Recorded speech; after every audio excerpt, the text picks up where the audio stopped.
Did it? And I got my laptop too. So that's another.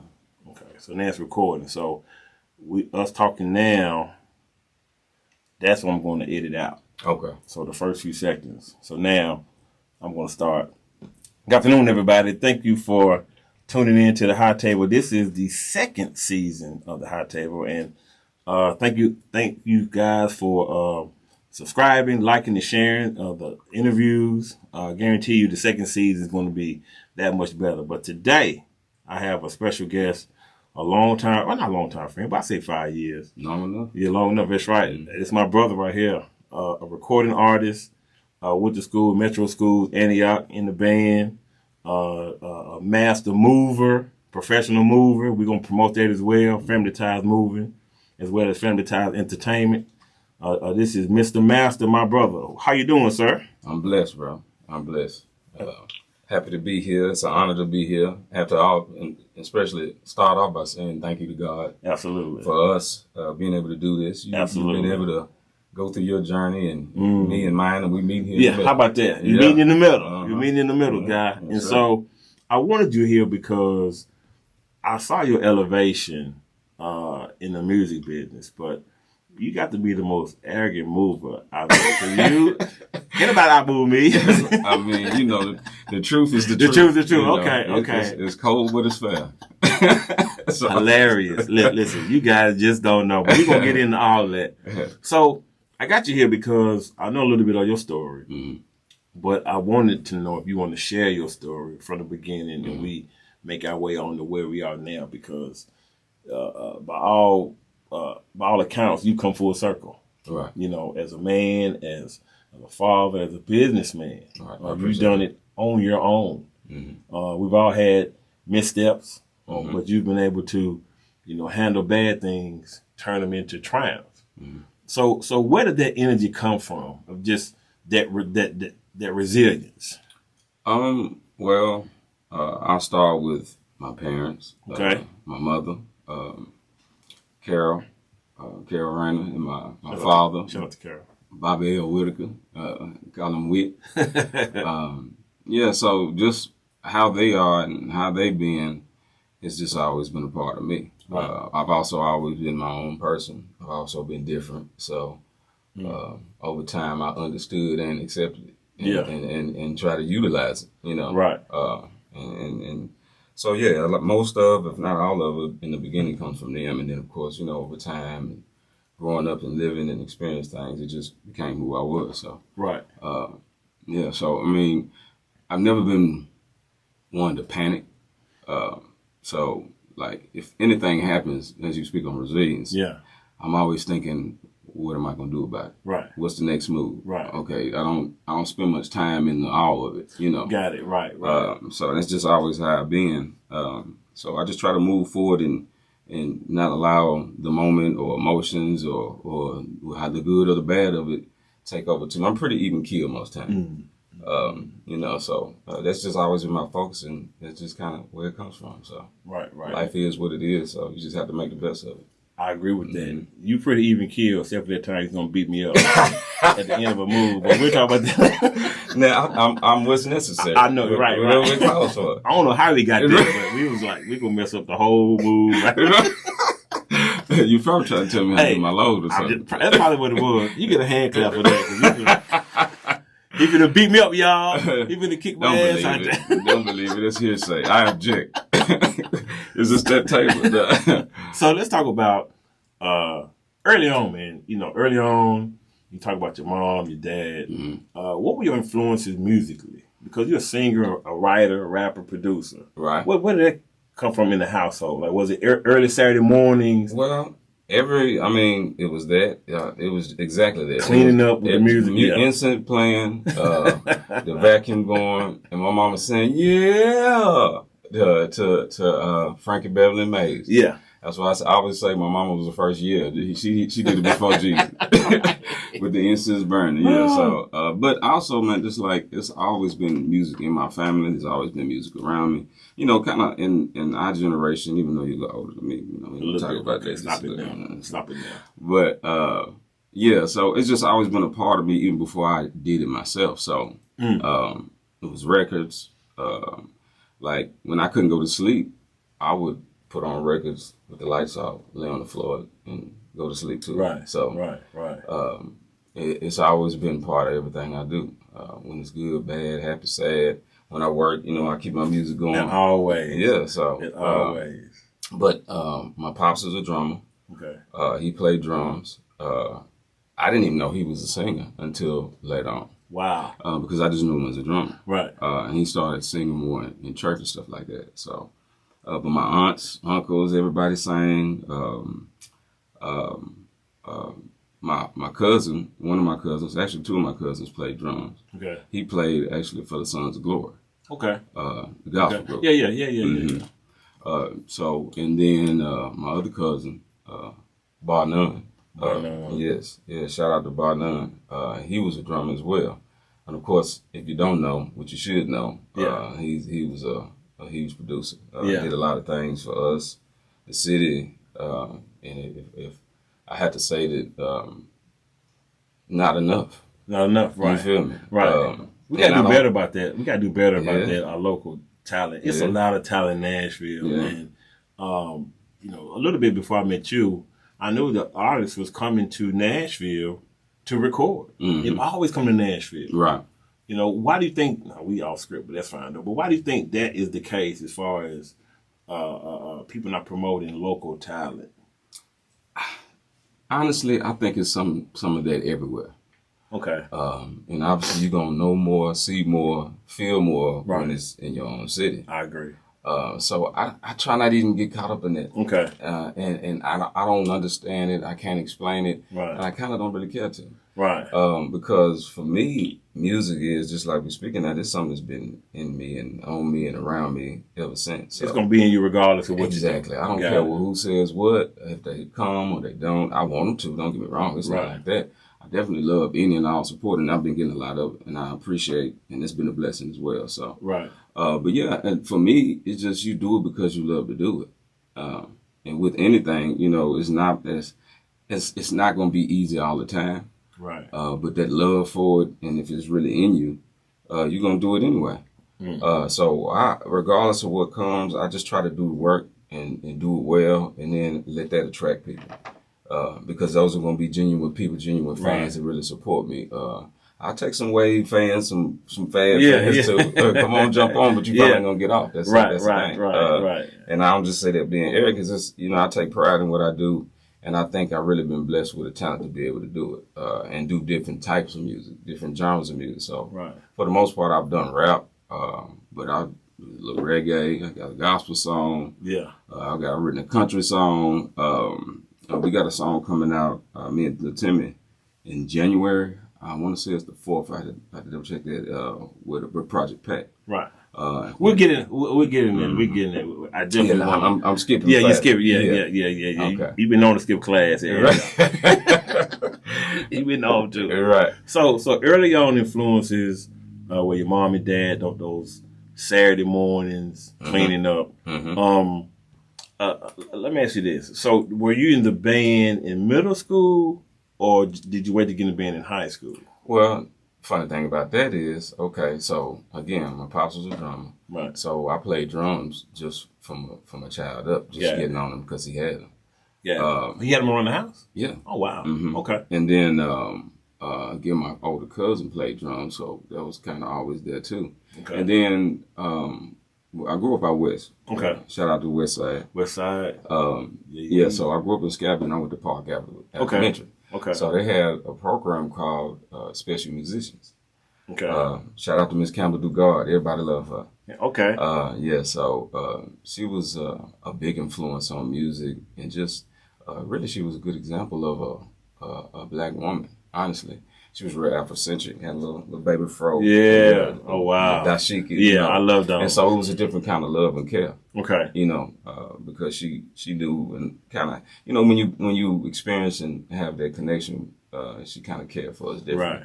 Right. You don't know that then, but you know it's all now. Tough love back then. But anyway, so we would do like plays, like Broadway style plays. Like one in particular was called Safari. Okay. And anybody that was in that class knows, let's go on a safari. Don't you hear the rubber? Yeah, but anyway, so we would put on for real plays. Like, had people dressed up in like animals and we were playing like timpani drums, xylophones. Yeah. She taught us proper singing techniques, how to sing for the diaphragm. So, and, you know, so crazy, like, it was a time, I wouldn't say I forgot it, but it was just like in the back of my mind, and a conversation or something happened. And it made me think of it. And it just kind of took me back, like, to understand more of my influences that was on the front of my mind. Right. You know what I'm saying? So, yeah, but so we learned a lot there. And then band, I started in band it was middle school. No, we had band at Park Avenue. So it was like 5th grade. I think we had to be in the 5th grade. Okay, yeah. If I remember right. Yeah, so I played percussion again. I played a little trombone, but I don't even. It's not right for me to claim that, right? Because I was faking the funk a little bit. Would you believe the position? Right? Would you believe that I started out on the clarinet? For real, the clarinet, as big as you are, with the little bit of. I know it. Shout out to Mr. Gale. R.I.P. Mr. Gale. I had the clarinet, alto clarinet, and the tuba. Mm-hmm. And the drum as well. I was mean on the tuba. Okay. Yeah, I could play the tuba. Mm-hmm. Super fun. I can see that. I could play it. I could play it. I couldn't read notes very well, but I knew how to position, you know, the mouthpiece and all that stuff. I was decent. Right. Should have did in high school. Right. That's one of my biggest regrets, not being in the band in high school. Oh, for real? The high school band was live. Right. But see, you play ball, though. So. And it was opposite seasons. So that is true. You could have played the opposite season. I couldn't. I had time. And maybe I was afraid to try out. You know, try out. Everybody made it. They needed people, but you better try out. It's going to be tough. They just punked me out. I was like, man. Right. You know, I'm scared. But you balled, though. You would think that same would transfer over. I guess, you know, if it's different. Yeah, right? It's different. You know. Music is different anyway, too. Music is different. But I was, you know, basketball was easy for me. I could get over in basketball, but, you know, you trying out in front of seniors, you don't know them yet. Right. You know, play this sheet of music. And it's just you. Just you. There's no team. Oh, no. Ain't nobody sitting on screens. Right. Right. ISO all day long. So you got the bug in middle school. Okay. Yeah. Were you writing songs maybe? Or I was. Let's talk about that. Let's talk about your songwriting. You know, obviously I'm you can see by the wisdom here. I call this wisdom. Yeah. Oh yeah. I've been around since the early parts of rap. Not at the very beginning, but early on. It was a baby. Of course, you know, rapping but 50 years old. That's it. Yeah, I'm 48, and I ain't ashamed to say it. I'm glad to say it, proud to say it, because I'm here. That's right. And I love the journey. So, but anyway, yeah. So me and my homeboy Ty, was my best friend out in Skyview. We would write. But we would rap. But it was like it was more about just loving it. It was new. It was nothing about I'm gonna be a rapper. I'm gonna just put words together. Yeah, we was doing it. So I was doing that then. And then so band wise, like I said, I played in Bass. No, at Park Avenue, 5th, 6th grade. Then I went to Bass and we played. And I cannot remember the band director's name.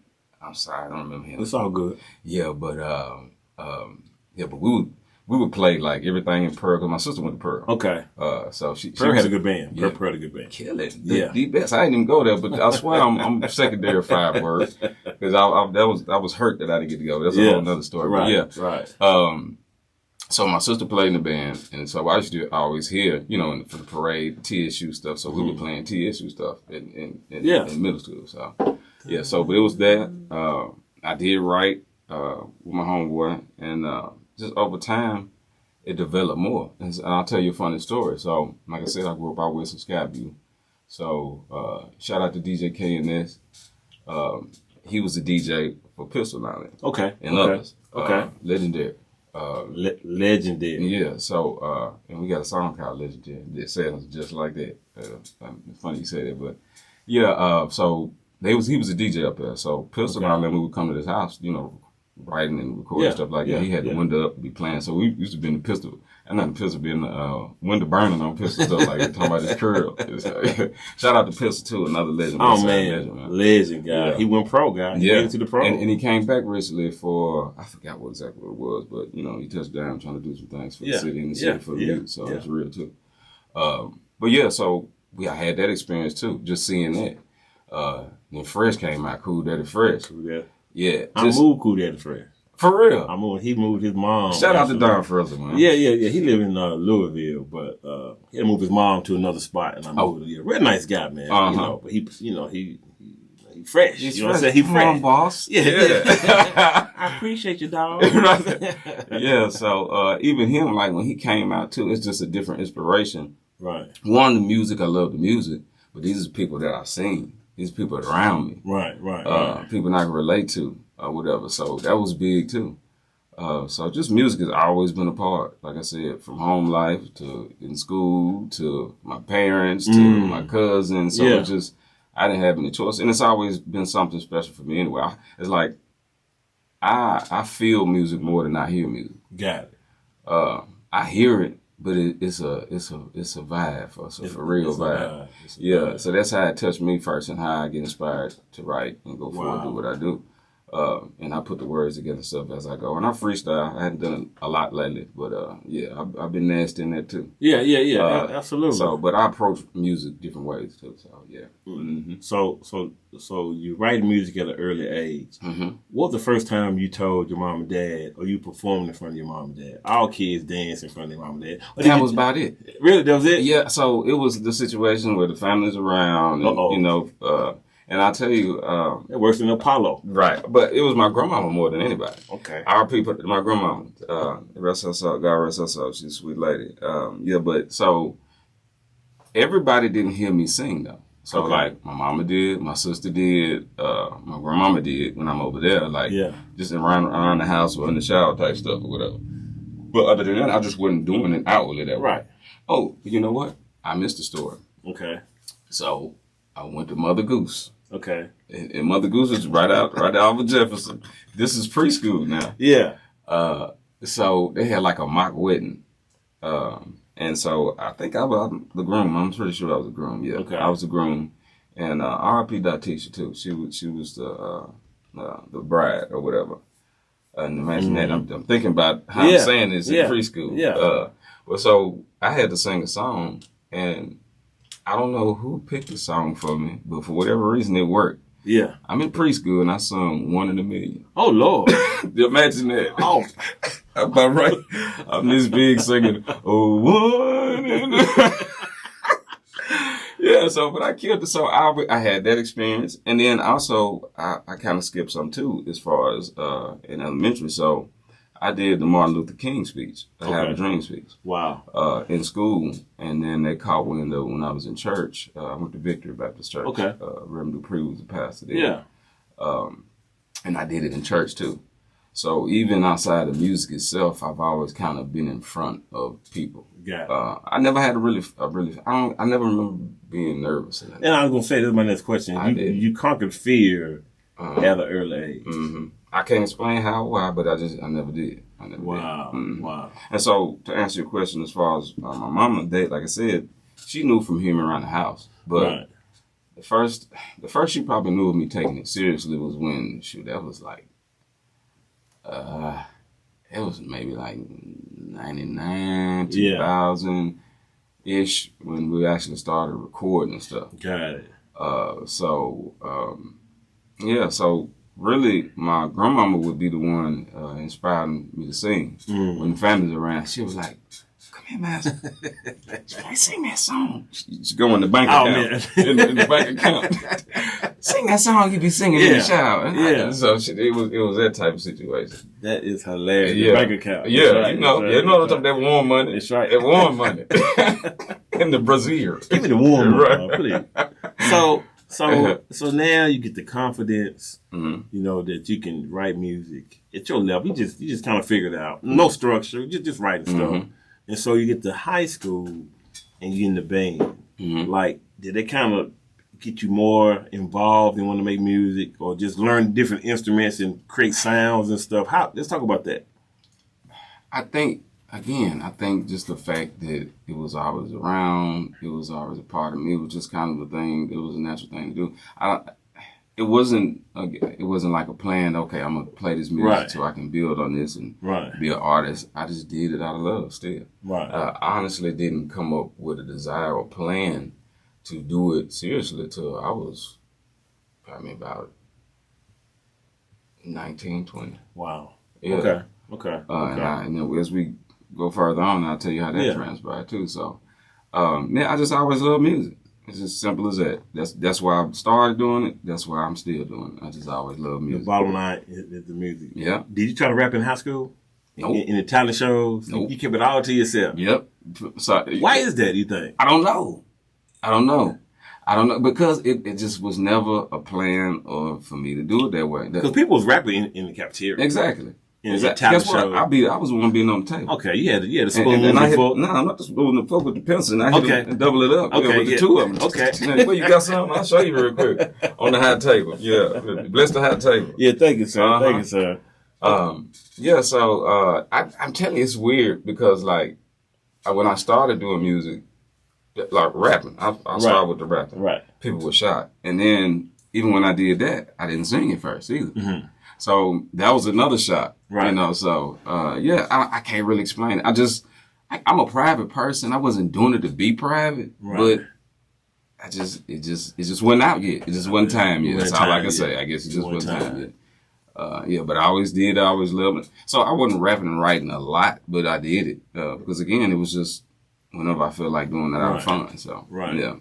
Mm-hmm. Okay, I got. Oh, this is a good question right here. Mm-hmm. So, your first studio session, you know, you don't get nervous now. You just say you don't get nervous, but you're still learning how to write bars. Mm-hmm. You know, how was it? Walk me through that first session. Then let me recall the first session. Yes, the first session. So the first session. And this is the baggy clothes master. Oh, huge, huge. 3X, and I might have fitted a 1. Yeah, right. I had about 225, my biggest. Okay. So I had a little extra meat on me, but everybody's clothes are big, ridiculously big. The big clothes. Right. The wristbands and everything. Right, you know. Yeah, I was there. So, you know what? You're making me have to think about when the very first session was. Because, like, me and my cousin, Bob, we started working more on music. He had a beat machine we called the Blue Machine. Okay. And so he made beats. He was in his early stages of making beats and stuff like that. And I was rapping, and we just kind of put it together a little bit type stuff. And we was doing that in my growing kitchen. Okay. Using the tape recorder and all kind of stuff. Oh, man. So I want to say, was it with Vortex? I'm trying to remember when the first one was. So it might have been Vortex. So I've been blessed to really work in some great places and with some great people. Got it. Both known with accolades and some unknown that just hadn't gotten or yet to achieve accolades. Right. So Vortex, I want to say he was Polish or something like that. Okay. And he had a studio out in Hendersonville or Goodlettsville. In that area. Yeah, he's a Grammy Award winning engineer. Oh, really? And he was then. Boy had a lot of great connections, made a good moves, and blessed us to be able to touch them with him. You know what I'm saying? So there was there, but see, I recorded with S Dub. Shout out to Serving the World Click. Everybody, you know what I'm saying? I recorded there, but that wasn't the first one, man. I can't remember the first one. I got something better. How about your first album coming up? Well, and you put that out. The first one I did that was mine solo. Was Mr. Master Mixtape Volume 1. Okay. And a little fun fact. So, you know, Mr. Master 2 M's, right? Yeah. So I created a logo. This might have been, I can't remember when it was. Right. It was before Rick Ross. Okay. It was before Maybach Music, and I had used that Maybach with 2 M's. Really? Yeah, I should have brought it just to show you. Wow. Yeah, it was like 2 M's, one skin in the middle. I made it a little different. It was a skinny M in the middle of the wide, and I put the R on top and the AST on the bottom. So it's Mr. Master, mixtape volume 1. That was maybe. It was 2000. That was maybe 2000, something like that. So that was great. But I'm gonna go back to the studio part. So the studio, I'm OCD, very much so.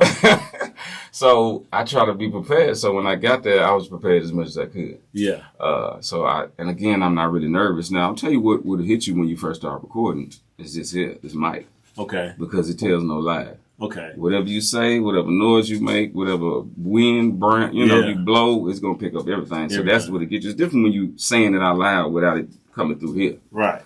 So that, I had to, adjust to that with your voice and stuff like that. Yeah. But I wasn't scared or nothing. I was ready to do it because honestly, when I hear myself, it does amplify your voice. I like what I'm hearing, so I like to play. But I'm a fool anyway. Yeah, absolutely. I might be doing accents and singing some other kind of song before I record anything. So I enjoyed it anyway. So it was never really no scared stuff. Like even my first performance, that might have been a moment I was scared, maybe. A little bit. I wouldn't even call it scared. I'm maybe a little nervous. It's new. That's new. That's normal. Yeah, people there. So, but guess what? To get past that, what I did, I went straight to the end of the stage. Right. So, with no running. I went our head up, So, But go back to the music again. Yeah, it really wasn't no scared moment. First, last, second, none of that. Right. I just go do it. Right. I go do it. And so, when I've been in the studio with some artists, believe it or not, I used to beatbox. I used to beatbox, and also I used to manage a rap group in Atlanta, Georgia. Did you? I did. I did quite a few things, man. Yeah. Okay, you might have told me that. I was surviving in Atlanta, dog. Okay. I was hanging on by a hair and a biscuit, dog. It was rough. Okay, you doing it all. You a little Suge. You could have been a Suge. You was a nice Suge, though. Real nice. Suge with hoods. With teddy bear. That's what I was doing. And so, what I like about these guys, they're from New York. They was called LAB, Lexington Ave Block. They're from Syracuse, New York, upstate New York. These guys can really rap, New York style rap. But I like how we would go to the studio with nothing and see them build from conversation, smoking, drinking, hanging out. Back when I did smoke and drink, I still drink, but not smoke. Can't smoke. Drugs are bad. They are bad. Okay. They're bad unless you had a long day. Right. Just don't tell everybody. I'm outside. So the thing was just seeing them come from a conversation or an incident or a good time and build. And a song may take 8 hours. It may take 2 or 3 days, and we've been in the studio all day long trying to get one line right, 2 lines, just trying to make sure it stacks together. Your thesis, your body, and your closing, your closing statement. For you, what is your writing style? It's different ones, and I purposely learned to have different styles. Okay. Again, like I said, I freestyle, so I come up with something immediately. So I'll take that. Like if I hear something again, like I said, when music is played, I feel it. So the feeling is what gets me first, and it just make me say something. Right. Literally, it just make me say something. And I just come up with it, and of course, you articulate it as it come out. Right. But I also write it down after the fact. I also learned later on to record myself because I made some bangers in the car driving in traffic. Right. And it's I learned to record myself because you'll get back to write it and it won't be quite the same. Right. The vibe ain't quite the same. Yeah. Right. So I caught on the net to start recording myself to catch it. So like I said, I'll freestyle it, take it that way. I'll freestyle record it, or I'll take the freestyle I had in my head and try to get to my phone. But it used to be writing and stuff then. Right. Or I'll just sit and create like that too. I might come up with the hook first. Right. It might be a few bars in a line. It might be a whole verse and then the hook. It just I don't try to put myself in a box and how I create because it allows me to just simply create. Wow. It comes as it comes. How that feeling hit me first. Yeah. And then I just guide it from there. You know what I'm saying? I would kind of let it guide me than me trying to say, I'm going to do it like this. Right. I'm going to do it like that. Now, there are certain times I'll choose a particular way of writing or something over another, but it still kind of chose me. Right. And I just kind of went with it. You know what I'm saying? Right. And so let's talk about just like you've been in the music, you're a professional artist. Mm-hmm. Okay. You're a paid artist. Mm-hmm. Okay. People pay you to come on their stage. And it's something I want to tell you guys. He played Bridgestone a few weeks ago, but we'll talk about that later. How big is that? He was on stage at Bridgestone. Yeah. You know, all the greats have come through Bridgestone. Chris Brown. Yeah. I mean, just, you know, comedians, Dave Chappelle, Kevin Hart. Right. He was on stage, you know, where these guys have graced their stage in Nashville. So that's a huge guy. Yeah. So now you're making albums, you're making mixtapes. What's the vibe back then for new artists in Nashville? What's the landscape back then? Well, I mean, for me and most of the music industry, I was on some street stuff then, more or less. To be honest with you, yeah. My music has and will and always continue to emulate life, because just kind of like you were saying, the other guys you witnessed building music, right?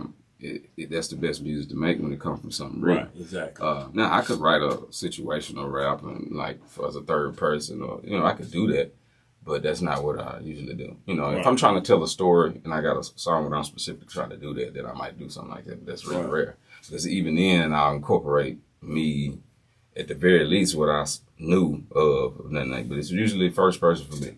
Okay. So yeah, I mean, but even when I was rapping about street stuff and doing things like that, I still always had it was never just that. I ain't never been just one thing. Right. And even that stuff I was doing was more. I ain't never been in the streets for glorification or to try to have the most. Of course, you like nice things, but I was always trying to take care of me and mine. Right. So that's what the hustle was about for me, and I mean it still is. I learned. Everything is a hustle to a certain degree. Right. It was on the other side of things. So, but a lot of my music was about that. Just not just that, but just what I experience on a day to day with just life in general, whatever that entailed. So whatever the day was or whatever I came with, it'd be good stuff. Some latest stuff. Good for the ladies, a good party. Some things. I always like to incorporate something beyond glitz and glamour or bad stuff. I always like to leave a message, like one way or another, whether it's that song or the way I incorporate it in a verse or whatever the case may be. So it's important for me because I believe in letting my music again be everything. I don't want to limit, just do this kind of music. That and shouts out to anybody how they do it when they do it. But just for me, I don't like just being one dimension. Right. Because even like in coming up, listening to music and being raised on music, I'm gonna play all kind of stuff. Right. Randy Travis was one of her favorite artists. Right. You had a bunch of influence. Most definitely. So and I took part in it and liked it myself. So and I still do. So you'll hear, if you listen to my music, you'll hear different things, different vibe and this, that, and the other. So that's because I like different music, and life is different. So I like my music and my art to reflect real life. You know what I'm saying? So I got a question for you. Mm-hmm. So you think now you're in the best space for music now compared to 10 years ago? Like right now, you're making the best music that you made creatively? Yes. That's a good question. I think so. Why you say that? I think the time spent in music, the maturity in music, the experiences in life and in music has made it that. I think I always made good music, if not great music, but it's different. I just think it should get better with time. Right, I agree. And if not, you might want to double check and do some assessment. You feel me? So yeah, just that alone, just time and experience. And learning different techniques and even how you record, layering what I want to hear, what is how to articulate in the studio with the engineer, all that. You know, questions to ask. Yeah. Okay. And so it's instead of you just going there with a song and saying, I can say, I can let you work, do your thing, but then I can say, okay, can we do this or that? You know what I'm saying? So I think that is what makes it better. I think I've always made good music, to be honest with you, because it's always come from here again. Right. in real life. So to me, and I think that's what touched people that always like my music. So Got it. Mm-hmm. So now you in your best space. Talk about your tour with Project Pat. We're gonna jump to that. How did that come about? Latimmy had reached out to Project Pat's road manager. Okay. Shaky. Shout out to Shaky. And it began from there. We did a show with him. I think the first one was, I got some notes here. Mm-hmm. I think the first one might have been, was it Alabama?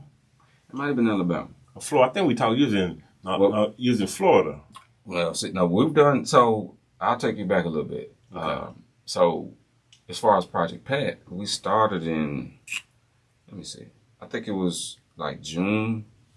That we started in June, okay. And that was South Carolina. Okay. At the Senate. Shout out to Senate. Okay. And then we did Memphis the next day. We usually do a Friday and a Saturday. One city on Friday, another one on Saturday. Okay. So we did the Columbia show, and they have a roster lined up a certain kind of way. Certain artists will come right before Pat. Yeah. Or they'll have the other one before. So I think we came on like maybe. Not the artist before Pat, but the one before that. So okay. So we came on. Other guys went on. We chopped it up with them too. Shout out to them guys. They from Memphis too. Ski Mask. Yeah, that's good people. Shout out to all them Memphis boys. You gotta be real. Your name Ski Mask. Yeah. Yes sir. You done wore that before. Well. I got several times. Outside the colors, guy. No, but they rock with 3-6 and Pat and them from back in the day too. So yeah, shout out to him and all his team. They got out. But so we outperformed, did the show, and then like the next day they reached out to us and they wanted us to open. Even Ski Mask, which a shout out and big salute to him because a lot of times it's competition and stuff like that. But they was real. They appreciated us, respecting, and it's all love. It still is. So we ended up opening up for them from that point on. Wow. Just them seeing, listening to a song, seeing our performance and presence. So it just went from there. At the end of the day, it's like even about what we was talking about before, that repetition, that experience, and then doing good music, but also doing good business. And what I mean is, so I make a point to, when we enter a building, no matter what it is, I'm shaking hands with everybody. Yeah, absolutely. The security, the janitor, the light people, the sound people, anybody in passing, and it's not fake, it's real because I'm happy and blessed to be there. That's right. And I appreciate everything any and everybody does to make it happen. And people remember that. Exactly. I mean, I know that guy's name. Mm-hmm. Man, he was awfully nice. Mm-hmm. Exactly. You know what I'm saying? And that goes a long way, man. And see, that's before the show too. Oh, absolutely. And then they see the show. Even they may have liked it before. It's a different liking. Right. After they I like him. Yeah, I like that guy right there. And you killed it. Right. You How about that? Yeah. So they just like how we did all the way around, music wise, business wise. Our temper and the way we handle ourselves. Yeah. Because that makes a difference. Because sometimes you have great artists that'll kill their own career just for how they deal with people. No one is. It's a lot of backstories like that. No one is bigger than the biz. Right. You're hot one day. Or the program. Yeah. You know what I'm saying? You look at Mia X, we talked about this. Mm-hmm. Her album went platinum in 48 hours. Right. That's crazy. Shout out to Mia X. Oh, man, absolutely. She can I got my camo on. He used to call me P, too, when he came out. I got a homeboy still, hey, what's up, Pete? He called me Pete. Yeah, just because master. Yeah, so. It's one of the things where your flowers are going to come, man. Mm-hmm. For her to get them after all this time, we knew she was dope and that movement was dope, but the younger generation was blown away. Mm-hmm. You go to her Instagram and, hey man, look, she always cooking, singing, right. You know what I'm saying? Mm-hmm. Hey baby, it's New Orleans. And guess what? She was talking about that then. If you listen to her verse, she was talking about the gumbo and all that. I mean, we didn't we knew it was food, but we just taking it as rap. But she in the kitchen really whipping it. She been saying it. Yeah. And shout out to New Orleans, man. We did our thing down there. There was so much love down there too. Really? Yes. All the spots, all the cities have showed a lot of love. I was gonna get into that. Yeah. How was it being on tour? You guys were on tour with Project Pat. And it was beautiful. So again, I've been doing music for a long time. I've been blessed, like I said, to work with some great people and stuff. But those are some of the biggest crowds I've performed in front of. Wow. Yeah, and then just the lighting, it was a real deal. Real stage, real lighting, real sound, stuff like that. So it was just a bigger and better experience. I just felt grateful. Did you have a moment like before you went on stage, like kind of like you see in some movies that go back all that have scenes of yesteryear, like when you first pick up the mic to you at Bridgestone, or now you're on a stage with a major artist who's known from one end of the continent to the next? Did you have that moment where, God, thank you for this moment, right? This is so big. Yes, it definitely, God, thank you for this moment, but I didn't really have that rewind. Okay. I didn't. I guess just like I said before, even though that's not a problem, I'm just focused. I'm zoned in. Yeah. And I zoned out. Zoned which out. is where that song comes from. Okay, got it. It's a hidden meaning. Okay. If you listen to my music and break it down, when you first hear it, you can hear this, right? If you listen to it enough, you're going to hear something else. Okay. And that's on purpose. That's intentional. So, yeah, but I just zone in, man. It's like, I'm having a good time and I'm good, but it's like, when the time, so it's always when you get that sound check, it's get yourself together, get your clothes, we'll change and stuff like that. So we're talking about, but see, we rehearse a lot. So it's more, it's like running a play. Yeah. You feel me? So from the time we leave in the head to hit the road to get there, the process, it's all fun. We're having a great time. But it's like, I'm thanking God the moment we find out we're doing it, and all through and after. So definitely when I hit the stage, but when it's time to get down, I'm ready to get off. So I'm just locked in and ready to execute. You feel me? Right. And have a ball doing it too. You know what I'm saying? So yeah, I'm more locked in than thinking. I'm ready to get off. Enjoy the after. Yeah, absolutely. Gotta enjoy the after. And so, when I first was trying to play basketball professionally, and had a chance to go to LA and play, it just made me think back. Like I had a brief moment of like reflection. You know what I'm saying? Like, man, playing on the playground to actually trying to make a pro team and stuff like that. It was kind of earth shaking. Like, man, this could actually happen if things. Right. I had a few more jumpers. This things could be different now. Right. I asked you that question because, it seems like now, man, you getting some motion. You getting some traction. I got a song called Motion coming out soon too. Yeah, I'm Shout sure. out to Skates on the track on Motion. Yeah, Motion, Lotion, see, are we doing that? No, we can go there. I got an alter ego. I know you do. It's Mr. Nasty. No. Hey, man, this guy here. Listen, this guy here, man, is something else. But this guy, and I'm telling you why I love this guy, because we worked together in the moving business before I retired. I had to let it go. Bad hip. I had got COVID. We had worked in Clarksville. We worked in Clarksville. And this is when COVID had come. And, man, I thought I was going to die. Like, I couldn't pick up another piece. And this guy, he brought it on home, man. And the world was still trying to figure out what COVID was. Right. And we had one little easy, I'm talking about in the moving business, 3 hours is easy. It was an easy move, man. And I felt so weak. You whooped on. Man, he said, David. You might have gave it to me first, too. Stop it. He said, sir, stop it. He said, sir, I got it. Just lean up against the wall. I was hurting. And brought us on home, man. And so a lot of times, man, one time, we had a deep conversation coming from Cincinnati in the snow. Sure was. In the snow, guy. And I'm like, and how are we going to get home in the snow, guy? And, man, we stayed up, man, for 8 hours. It took a day long. Just talking about life and family and losses and gains and all kind of stuff, man. And so I appreciate that because of you. Your experiences in the music business, along with the things you've been through in life, does that make you a better artist, or you always got something to talk about? Most definitely, both. Always. Most definitely. It's because it's there. I don't have to create it. Right. I just have to remember it and articulate it. Right. It's there. And I honestly, as an artist, that's what life is for. Right. If you think about it and you move it right.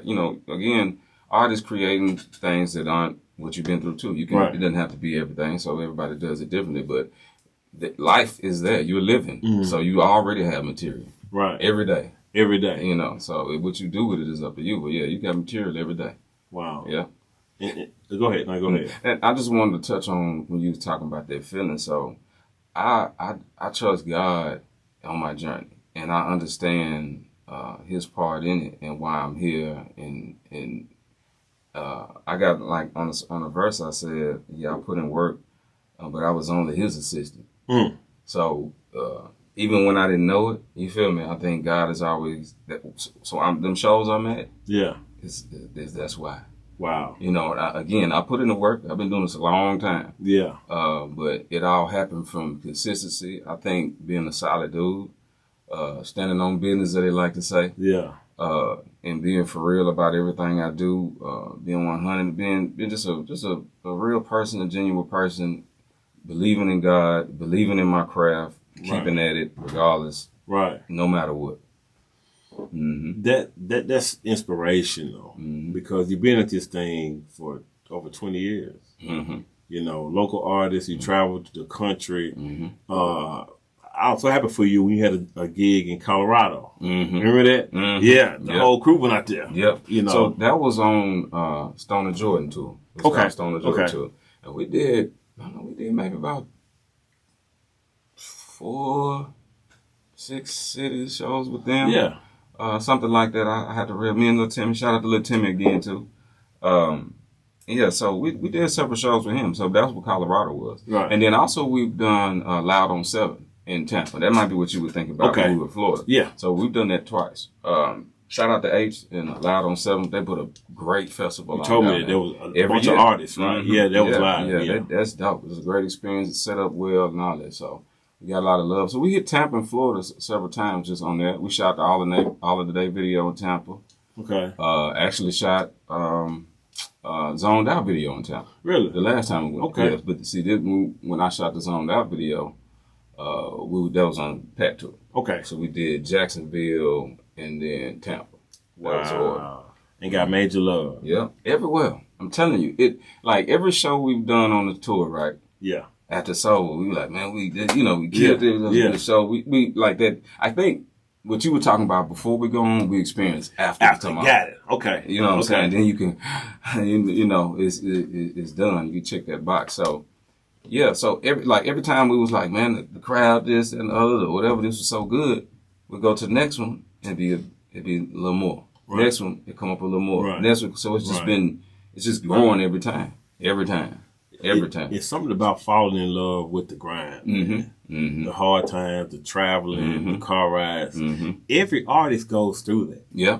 I remember seeing a picture of, what's the girl name who, I can't forget her name, the white girl who married, who dates the football player. Taylor Swift. She had a show at Riverfront and nobody was there. Right. Nobody. You know what I'm saying? This is early on. And so to see her now, I've seen videos of Travis Scott starting out. Nobody was there. It'd be like that. Yeah. It has to be that way. You know what I'm saying? That's par for the course. Nobody. Only people who know you are the people that know you in the beginning. And sometimes they don't know you.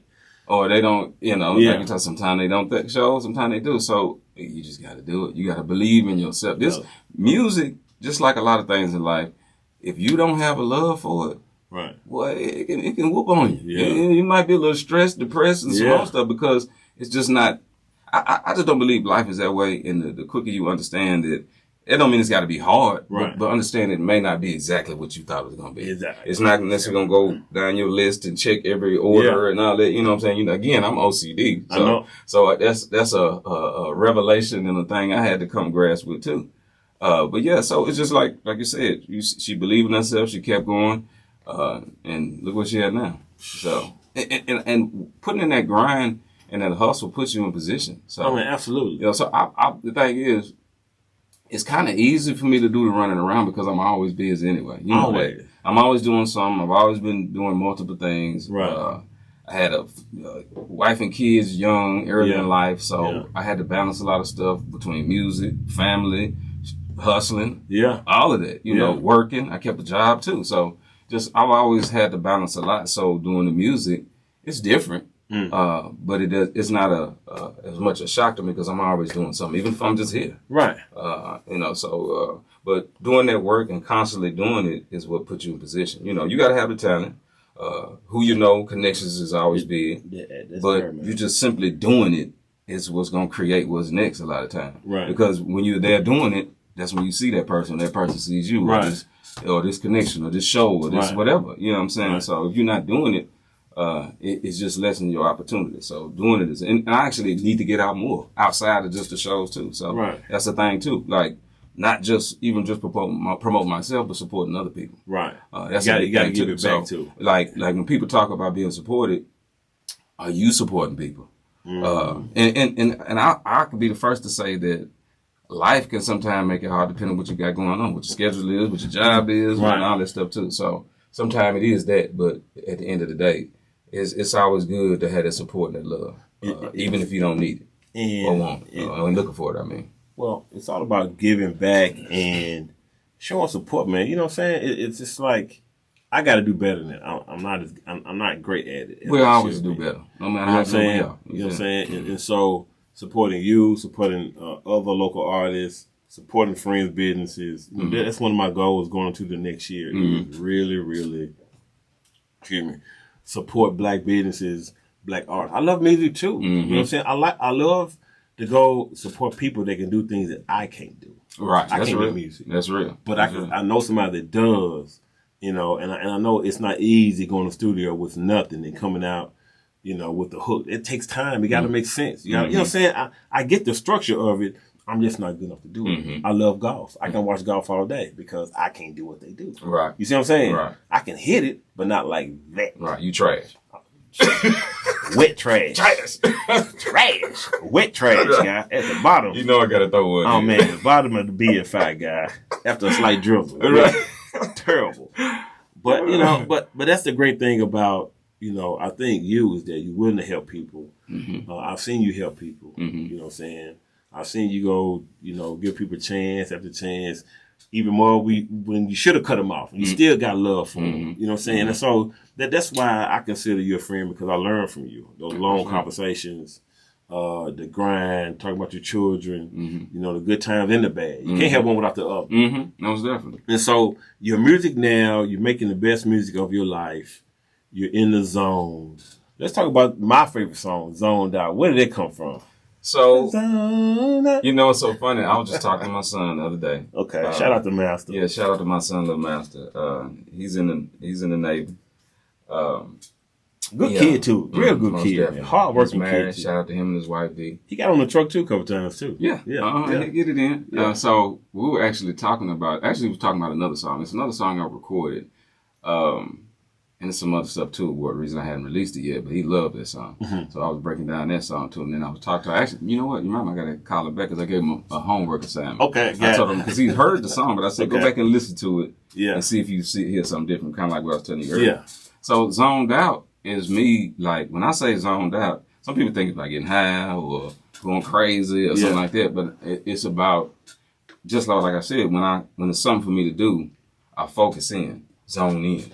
Right. And that next level of zoning in is zoning out. Right. So it's like I'm oblivious to anything else with that, because that's what the zone in. Right. And the progression of that is zoning out. Got it. I could break down the words. Like what I said, I got Super Bowl juice, clutching the clutch. I'm trying to win a trophy. So you hear the sports analogy. Yeah. Super Bowl juice meaning to be at the Super Bowl, that adrenaline is monstrous. You feel me? Talk your shit. Yeah. So clutching the clutch, I'm trying to win a trophy means, just like I said, when problems arise, when something going wrong, I'm clutching the clutch because I'm focused on where I was next. Yeah. Trying to win a trophy, trying to get to the next level, trying to accomplish that goal. Pushing my line, controlling my destiny. Ain't no time for the hoping. Yeah. Meaning, that's some OCD. It's a little taint of OCD in there. But I'm focusing, making sure I'm doing things intentionally on purpose. Yeah. So I can push my line. Yeah. And ain't no time for the hope. I ain't got the hope because I'm putting in the work to make it work along with God. Yeah. So on and so forth. So it's more about, if you listen to it, And we could do a breakdown of the whole song. It's all good. Hey, but man, it's just, hitting it. It's me focusing and putting in work and accomplishing doing what I say I'm gonna do. And it's a little bravado in there to mix it into. But like I said, I'm using punchlines, but it's a whole nother meaning than what it usually come off of. But that I love it. I love that people take it and grasp it for whatever they get out of it. Right. But again, the way I write it and where I lay it down, it's always there. So if you go back and listen enough, and you listen with a different ear, you'll probably find something different in my music most all the time. Wow. So what's next for you? I'm working on I'm about to drop a project. Okay. That's what I'm gonna do. My next one, I might have one more single. Thinking one more single, and then I'm gonna drop a project. And I'm in a kind of decision making of which way I'm gonna go with the project, because I'm thinking about doing not like a double thing, but I might do a separate. Okay. So I sing. Yeah. So I got some stuff for the ladies. Okay. And, it's a little more laid back vibe. Yeah. Yeah. Clap it up. Shout out to got a little ladies. Yeah, you got to. They what got you here. And if you got the right one, they're gonna keep you there. Yeah. Keep you peaceful and happy with a smile. Lord, right? You're asking too much. Peace. He said I'm asking too much. Peace. That ain't on the menu. No. Check please. Check please. That is not on the menu at all. Yeah, so I'm working on that. So we're doing Cadillac Chronicles. So we'll have done it, I think, by the time this comes out. So talk about that. I can spill the beans. I can talk about that. Cadillac Chronicles, if y'all don't know, it's a YouTube show where they literally ride around Atlanta in a Cadillac. A lot of great artists, new artists, R&B, all of that. Check them out on YouTube. They're great. Shout out to Cadillac Chronicles too. So we'll be doing that, me and Lil Timmy. I ain't gonna tell y'all what songs. Then, like I said, we've got we're doing Exit In here in Nashville on November the 29th. Let me check my notes. So I don't want to quote that wrong. It's the 29th. So that'll be Project Pat. Then the Timmy got an album release part. I got some stuff on there with him too. And the 24th, we're releasing a song we did with Project Pat on January the 4th. But I got some other stuff I'm working on in the background. Okay. I can't really divulge them. I know it. You can't let them know all of it, but I'm working. But I'm explaining to the people that the Cadillac Conversations, Cadillac Chronicles. Cadillac Chronicles. It's in Atlanta, correct? I've seen Dro on there. I've seen CeeLo and the Goody Mob on there. I've seen Rick Ross on there. I've seen Ronald Isley on there. So that's a big deal. Yeah, some of everything on there. That is a big deal. Millions of people going to see that. And so I'm going to give you your flowers, guy. Appreciate that. I appreciate that. That is a serious venture, because you started out just trying to figure out how to rap, and now you're doing something on a global stage. That thing is seen all over the world, bro. That's big, man. You get a hand clap, man. Thank you. I appreciate that. That's love. It's God's work. God's work. So lastly, I want you to tell everybody how they can find you, what you got going on, your business, family ties, a professional mover by day, artist by night. Give them your whole biography of who and what you are. Okay, so you can find me at Mr. Master FTE. That's MrMaster. I'm saying it's like I'm on the phone. FTE, all one word.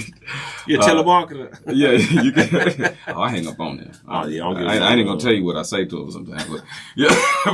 So you can find me that under that name, Mr. Master FTE, on YouTube, on Instagram.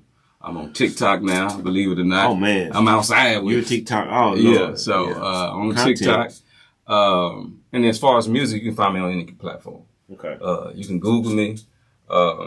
So yeah, you can find me on all those platforms. I got a lot of music I'm working on. I'm working on some things other than music too, because I was in theater a little bit, just real quick. Okay. And I've always kind of liked it, So I'm thinking about that. I just got to make space and time for everything. I do so much. It's just a matter about time. Time is the thing. So I got to make time, and But I'm working on a way to do that too, trying to take some of this load off of me, right, and get a team and some people to help me because it's hard to do it by yourself and you can only do so much by yourself. Man, yeah, right.